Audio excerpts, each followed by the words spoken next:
जय गुरु जी, शुक्राना गुरु जी।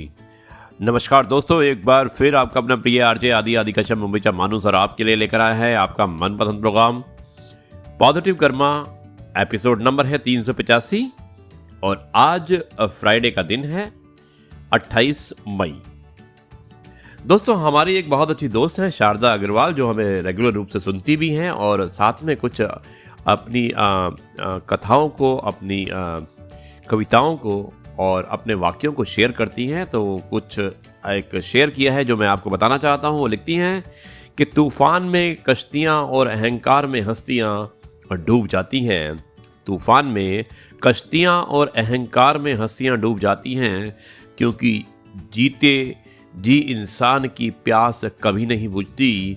क्योंकि जीते जी इंसान की प्यास कभी नहीं बुझती, शायद इसलिए अस्थियां नदी में बही जाती हैं। बहुत अच्छा लिखा है और आज के जो वाकयात हो रहे हैं उसमें एकदम फिट बैठता है। दोस्तों, दूसरा लेख आया है बलबीर जी हैं, जो कि कस्टम एंड सेंट्रल एक्साइज में एक सीनियर ऑफिसर हैं, सुपरिटेंडेंट हैं और पानीपत में पोस्टेड है। हमारे बहुत अच्छे दोस्त हैं और रेगुलर रूप से हमें सुनते हैं। सो उन्होंने कुछ इस तरह लिखा है कि एक अच्छी सुबह, एक अच्छी उम्मीद, एक अच्छी सुबह, एक अच्छी उम्मीद, सब अच्छा होगा। जीवन में थोड़ा सा भय जरूरी है। जीवन में थोड़ा सा भय जरूरी है। मौत का भय जीवन की रक्षा करता है। बीमारी का भय स्वास्थ्य की रक्षा करता है।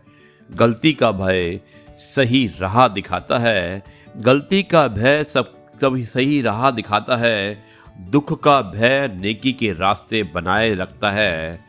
पैसा सिर्फ लाइफ स्टाइल बदल सकता है। दोस्तों, यहाँ पे आप गौर से सुनिएगा कि पैसा सिर्फ लाइफ स्टाइल बदल सकता है, दिमाग, नीयत और किस्मत नहीं। जिस आदमी के पास एक चेहरा है, जिस आदमी के पास एक चेहरा है, उस आदमी को तनाव नहीं होता है। तनाव चेहरे को बदलने से होता है। तनाव चेहरों को बदलने से होता है। इसलिए जो बदला जा सके उसे बदलो, जो बदला ना जा सके उसे स्वीकारो और जो स्वीकारा ना जा सके उससे दूर हो जाओ, लेकिन स्वयं को खुश रखो। दोस्तों, कितना अच्छा लिखा है बलबीर जी, बहुत बहुत शुक्रिया। और आप इसी तरह से भेजते रहिएगा, हमें अच्छा लगेगा। और ये है आपका अपना प्रिय आरजे आदि कश्यप मुंबईचा माणूस। और दोस्तों, आज मैं आपको एक बहुत ही स्पेशल विशेष कहानी सुनाना चाहता हूँ और कहानी का शीर्षक है एक दास्ता जीवन की। शुरुआत करता हूं इस कहानी की और कहानी कुछ इस प्रकार है। एक व्यक्ति हमेशा ईश्वर के नाम का जाप किया करता था। धीरे धीरे वो काफी बुजुर्ग हो चला था, इसलिए एक कमरे में ही पड़ा रहता था। जब भी उसे शौच, स्नान आदि के लिए जाना होता था, वो अपने बेटों को आवाज लगाता और बेटे ले जाते थे।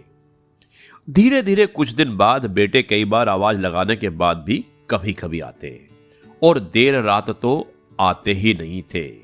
इस दौरान वो कभी कभी गंदे बिस्तर पर ही रात बिता दिया करता था। अब और ज्यादा बुढ़ापा होने के कारण उन्हें कम दिखाई देने लगा था। एक दिन रात को निर्वस्त्र होने के लिए, यानी कि फ्रेश होने के लिए, जैसे ही उन्होंने आवाज लगाई, तुरंत एक लड़का आता है और बड़े ही कोमल स्पर्श के साथ उनको फ्रेश होने के लिए बिस्तर पर लेटा जाता है। अब ये रोज का नियम हो गया, यानी कि वो फ्रेश होते और फ्रेश करने के लिए वो लड़का आता और उन्हें ले जाता और उसके बाद उनको वापस बिस्तर पर लेटा देता। दोस्तों, एक रात उस व्यक्ति को शक हो गया, जो वृद्ध व्यक्ति था, उसे शक हो गया कि पहले तो बेटों को रात में कई बार आवाज लगाने पर भी नहीं आते थे, लेकिन ये तो आवाज लगाते ही दूसरे क्षण आ जाता है और बड़े कोमल स्पर्श से सब निर्वस्त्र करवा दिया करता है, यानी कि उसे अच्छी तरह से फ्रेश करा दिया करता है। एक दिन वो व्यक्ति उसका हाथ पकड़ लेता है और पूछता है कि सच बता, तू कौन है?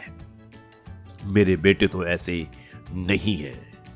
तभी अंधेरे कमरे से एक अलौकिक उजाला हुआ और उस लड़के रूपी ईश्वर ने अपना वास्तविक रूप दिखा दिया। वो व्यक्ति रोते हुए कहता है कि हे प्रभु, आप स्वयं मेरे लिए मुझे यहाँ पे निर्वर्त का कार्य कराने के लिए आ रहे हो। यदि मुझसे इतने प्रसन्न हो तो मुक्ति ही दे दो।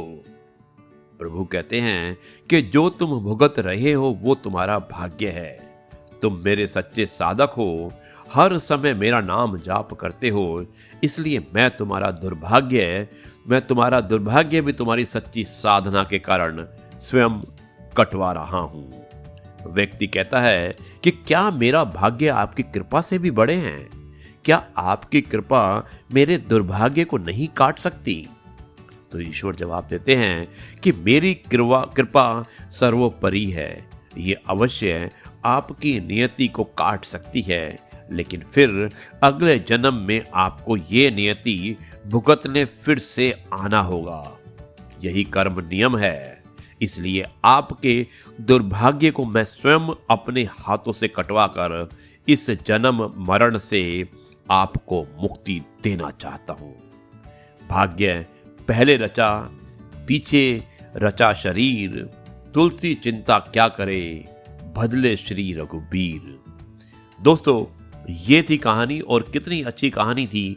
अगर आपने गौर से सुनी होगी तो आपको जरूर समझ में आई होगी। ये एक दास्ता है जो जीवन की। मुझे उम्मीद है कि ये कहानी आपको पसंद आई होगी।